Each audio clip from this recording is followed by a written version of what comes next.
Salam əziz izləyicilər. Bugün sizə növbəti MİQ və Olimpiada tipli testimizin izahını verməyə çalışacağım. Keçid edək sualımıza. Sualımızın şərti belədir. Cədvələ əsasən doğru olmayan sıraları müəyyən edin. Birinci sırada İtaliya və ona aid xüsusiyyətlər verilib. A variantında təsərrüfatın polisentrik quruluşu və demoqrafik keçidin 4-cü mərhələsi səciyyəvi fikir verilib. Polisentrik quruluş və demoqrafik keçidin 4-cü mərhələsi inkişaf etmiş ölkələrə xasdır. Bu da İtaliyaya aid xüsusiyyət kimi götürülür. B variantında urbanizasiya prosesi enindən inkişaf edir. Urbanizasiya prosesinin enindən inkişaf etdiyi ölkələr inkişaf etməkdə olan ölkələrdir. Bu səbəbdən biz bu fikri İtaliyaya aid edə bilmərik. Deməli, bu sıramız bizdə doğru olmayan sıra olacaq. Birinci sıranı götürdük. Keçdik ikinci sıraya. Kuba. Aid xüsusiyyətlərdə A. Tropik dəniz iqlim tipi hakimdir. Bəli, bu fikir doğrudur. Kuba tamamilə tropik dəniz iqlim tipində yerləşir. B variantında isə nikel ehtiyatlarla zəngin fikir verilir. Bəli, Kuba nikel ehtiyatlarla zəngin olan ölkələr sırasında. Deməli, bu sıramız doğru sıradır. Bu sıranı götürməyəcəyik. Keçdik üçüncü sıraya. Argentina. Ərazisində qırmızı-qara torpaqlar rast gəlinir. Bu A variantında verilib. Bildiyimiz kimi qırmızı-qara torpaqlar yalnız Cənubi Amerikanın çöl zonasında, yəni Pampa zonasında yerləşir.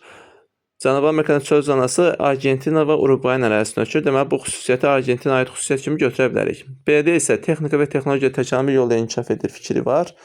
Texnika və texnologiyanın təkamül yolu ilə inkişaf etdiyi ölkələr inkişaf etməkdə olan ölkələrdir. Bu səbəbdən də bu xüsusiyyət Argentinaya aid ediləcək. Üçüncü sıramızda doğru sıradır.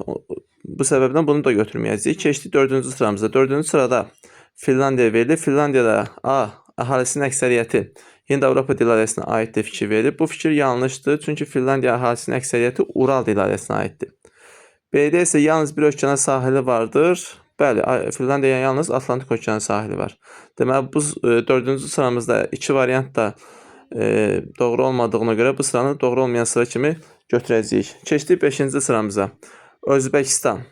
A. Neytral ölkələr qrupuna aiddir. Neytral ölkələr hərbi münaqişələrdə iştirak etməmək öhdəliyi götürmüş ölkələrdir. Bu sırada Özbəkistanın da adı var. Deməli, A variantı doğrudur. B-yə keçdikdə Mərkəzi Asiya regionundakı bütün türk dövlətləri quru sərhədlərinə malikdir. Bəli, türk dövlətlərindən Mərkəzi Asiyada Özbəkistan və Qazaxıstan bütün müstəqil türk dövlətlərindən quru sərhədlərinə malikdir. Deməli, bu da Özbəkistana aid xüsusiyyət kimi götürüləcək. Deməli, 5-ci sıramızda doğru sıradır. Ona görə bu sıranı da götürməyəcəyik və sonuncu sıramız 6-cı sıraya gəldikdə Pakistan haqqında A. Hind çayının mənsəbi ərazisində yerləşir fikri doğrudur. Bəli, Hind çayının mənsəbi Pakistan ərazisində yerləşir.